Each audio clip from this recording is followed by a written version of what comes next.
तमाम अहले इस्लाम ਨੂੰ ਮੇਰੀ ਤਰਫੋਂ ਈਦ ਉਲ ਫਿਤਰ ਦੀ ਬਹੁਤੀ ਮੁਬਾਰਕ ਹੋਵੇ।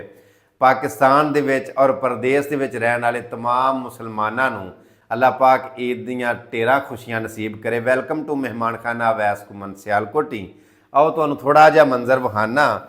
ਅਸਾਂ ਅੱਜ ਆਪਣੇ ਮਹਿਮਾਨਖਾਨੇ ਨੂੰ ਆਪਣੇ ਮਹਿਮਾਨਾਂ ਵਾਸਤੇ ਊਦ ਦੀ ਧੂਣੀ ਦੇ ਕੇ और ये मुअत्तर कर दिता। बड़ा सोहना सजाया फबाया गया अपने मेहमानों वास्ते।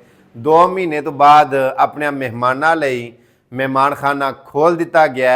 बंद इस वास्ते सी कि पहला असी उमरे ते चले गए सां, उदों आए हाँ तो अगों रमज़ान आ गया। फिर इबादत ते जोर सी, इस वास्ते आख्या कि जिहड़ा ना अच्छे तरीके दे नाल रमज़ान नूं गुजार लईए। उस तों बाद जिहड़ा ना फिर इंशाअल्लाह महफिल होणगियां, बह के इंशाअल्लाह उंजी मजलसां लगणगियां, प्रोग्राम अपनी बैठक होएगा और दोस्त अहबाब दे नाल मुलाकातां होणगियां। हुक्के पै गए ने और अलहमदुलिल्लाह सोफे लगे ने। यह जिहड़ा मंजर तुसीं वेंदे हो पे यह साडा हाल दा मंजर है। तुसीं अगे पुछदे हो पे कि शीशे ही नवें पवा लो। वो मेहमान आए हैं तो एक ने उत्ते इंज लत्त रखी तो शीशा त्रोड़ चढ़िया, तो दूजे ने उत्ते जग रखिया शीशे का, तो शीशा ही हुंदा वो टुट गया। चलो इहदे वांगू दे होर 2 लिया के ते असीं पवा लेंगे। आओ तुहानूं किचन तो शुरू करके विखाने आ। गर्मियां आ गई ने तो गर्मी के विच ठंडे पानी की जरूरत होंदी है। पहला फ्रिज नहीं सी है, अपने मेहमानों वास्ते फ्रिज लिया के रख छड़िए। ये जूस पानी, ठंडा पानी, बर्फ वगैरह रखांगे। जिहड़े साडे मेहमान आउणगे उन्हां नूं ठंडा पानी पिलाया जाए करेगा। इत्थे जनाब biryani, beef pulao, mutton pulao, chicken biryani वगैरह वगैरह सारा कुछ यह किचन है साडा, ये मेहमानों वास्ते ही है। सो ये नाल जिहड़ा तुहानूं रूम नज़र आउंदा पिया मजलस टाइप, थल्ले कलीन पे है। तुसां अगे वीडियो वेखियां होणगियां, असीं इत्थे थल्ले बह के ते वीडियोज़ बनाते रहे हैं, क्योंकि जदों दोस्त अहबाब ज़्यादा आउंदे ने, कई दोस्त पसंद करते हैं कि असीं थल्ले बहना, मतलब सोफियां ते नहीं बहना, थल्ले बहन पसंद करते हैं। फिर इत्थे ही हुक्के पाई दे ने, इत्थे ही खाना खाईदा और इत्थे ही वीडियो बनाई दियां ने। उत्ते वाला मंजर सीलिंग वगैरह होई है, पखा लगा है माशाअल्लाह। यह साडा मजलस टैप, यह साडा मेहमान खाने का एक और रूम है। यह सेफ पई है, सेफ अलमारी दे विच टावल और साबन और टूथपेस्ट और तौलिया वगैरह या परफ्यूम वगैरह यानी कि इस्तेमाल दी चीज़ां सेफ दे विच पईयां ने। इस तरह नाल ये जनाब बाथरूम है, वाशरूम वेख लो क्लीन नीट साफ सुथरा, यानी कि गंदा नहीं। तुहानूं इस गल का पता, सियाणे आंदे ने जिहड़े घर दा किचन ते वाशरूम गंदा होवे उत्थों दी जनानी कचज्जी हुंदी है।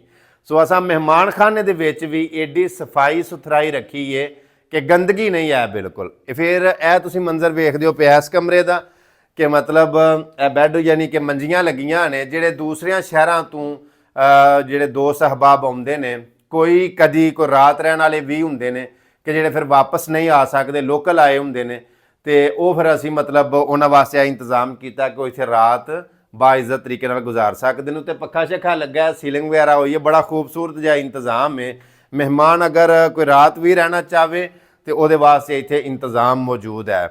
उस तो अलावा यह जी जगह यानी कि LCD लगी है, इत्थे बह के खबरां वगैरह मतलब तुसी वेख सकते हो और बह के इत्थे इंजॉयमेंट कर सकते हो, हुक्का शुक्का पी सकते हो।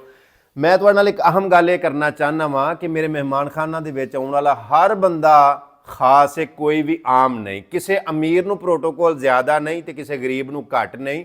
साडे मेहमान खाने दे विच जिहड़ा भी आ जांदा वो एक बराबर ही सब नाल सलूक किया जाता है। यानी कि अगर बीफ पुलाओ है तो अमीर गरीब सब नूं इक्को जिहा, कोई फर्क ही नहीं। अमीर गरीब की होया, सब इक्को जिहे ने।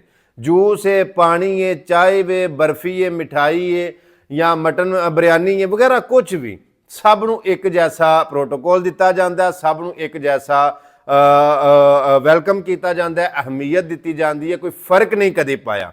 उस तो अलावा साडे मेहमान खाने दे जदों भी कोई आउंदा है तो रिकॉर्ड के तौर पर एक रजिस्टर उत्ते लिखिया जाता है किहड़े पिंड दा, किहड़े जिले दा, उहदा फोन नंबर की है, यानी कि उहदा सारा एड्रैस वगैरह ना पता वल्दियत लिखी जाती है। मैं सब नूं आखांगा कि जदों भी तुसां आउणा मोस्ट वैलकम, तशरीफ आवरी दा तुहाडी दा बहुत ज़्यादा शुक्रिया। लेकिन आउणा इतवार नूं है। इस स्क्रीन ते तुहानूं नंबर नज़र आउंदा होवेगा पिया 0347780828। इहदे ते WhatsApp नहीं बनी है, सिर्फ कॉल का नंबर है। इस तरह एक WhatsApp वाला नंबर है 0300 पूरा 71 22 740।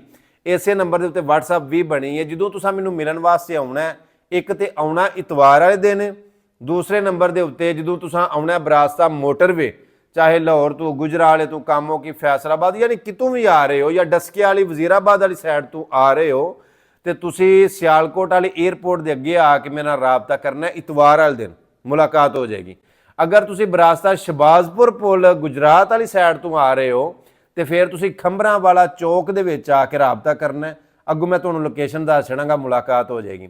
ਅਗਰ ਤੁਸੀਂ ਨਾਰੋਵਾਲ ਸ਼ਕਰਗੜ੍ਹ ਪਸਰੂਰ ਡਾਲੋ ਵਾਲੀ ਬਜਵਾਤ ਮਤਲਬ ਮਸ਼ਰਕ ਵਾਲੀ ਸਾਈਡ ਤੋਂ ਆ ਰਹੇ ਹੋ ਫਿਰ ਤੁਸੀਂ ਗੋਦਪੁਰ ਚੌਂਕ ਦੇ ਵਿੱਚ ਆ ਕੇ ਰਾਬਤਾ ਕਰਨਾ, ਮੈਂ ਇਨਸ਼ਾਅੱਲਾ ਤੁਹਾਨੂੰ ਲੋਕੇਸ਼ਨ ਦੱਸ ਛੜਾਂਗਾ ਤੇ ਤੁਹਾਡੇ ਨਾਲ ਮੁਲਾਕਾਤ ਇਤਵਾਰ ਵਾਲੇ ਦਿਨ ਹੋ ਜਾਏਗੀ। ਅਗਰ ਤੁਸੀਂ ਬਰਾਸਤਾ ਹੈਡਮਰਾਲਾ ਆ ਰਹੇ ਹੋ ਫਿਰ ਤੁਸੀਂ ਖਜੂਰੀ ਵਾਲਾ ਦੇ ਕਰੀਬ ਆ ਕੇ ਰਾਬਤਾ ਕਰਨਾ, ਇਨਸ਼ਾਅੱਲਾ ਤੁਹਾਡੇ ਨਾਲ ਮੁਲਾਕਾਤ ਹੋ ਜਾਏਗੀ। ਫਿਰ ਇੱਕ ਵਾਰੀ ਤੁਹਾਡੇ ਸਾਰਿਆਂ ਦਾ ਮੈਂ ਸ਼ੁਕਰੀਆ ਅਦਾ ਕਰਨਾ ਜਿਹੜੇ ਕੀਮਤੀ ਟਾਈਮ ਕੱਢ ਕੇ ਤਸ਼ਰੀਫ ਲੈ ਕੇ ਆਉਂਦੇ ਹੋ। ਮੈਂ ਇੱਕ ਗੱਲ ਬੜੇ ਅੱਛੇ ਤਰੀਕੇ ਨਾਲ ਜਾਣਨਾ, ਕਦੀ ਕੋਈ ਬੰਦਾ ਕਿਸੇ ਕੋਲ ਖਾਣ ਨਹੀਂ ਗਿਆ, ਹਰ ਬੰਦਾ ਆਪਣੇ ਮੁਕੱਦਰ ਲੈ ਕੇ ਆਉਂਦਾ, ਆਪਣੇ ਮੁਕੱਦਰ ਖਾਂਦਾ। ਕੌਣ ਕਿਸੇ ਨੂੰ ਖਵਾ ਸਕਦਾ ਤੇ ਕੌਣ ਕਿਸੇ ਕੋਲ ਖਾਣ ਜਾਂਦਾ, ਅਸੀਂ ਨਹੀਂ ਕਦੀ ਕਿਸੇ ਕੋਲ ਖਾਣ ਗਏ। ਇਸੇ ਤਰ੍ਹਾਂ ਹੀ ਸਾਡੇ ਕੋਲ ਵੀ ਕਦੀ ਕੋਈ ਖਾਣ ਨਹੀਂ ਆਇਆ। ਜਿਹੜਾ ਵੀ ਆਉਂਦਾ ਉਹ ਚਾਹਤ ਨਾਲ ਮੁਹੱਬਤ ਨਾਲ ਮਿਲਣ ਵਾਸਤੇ ਆਉਂਦਾ।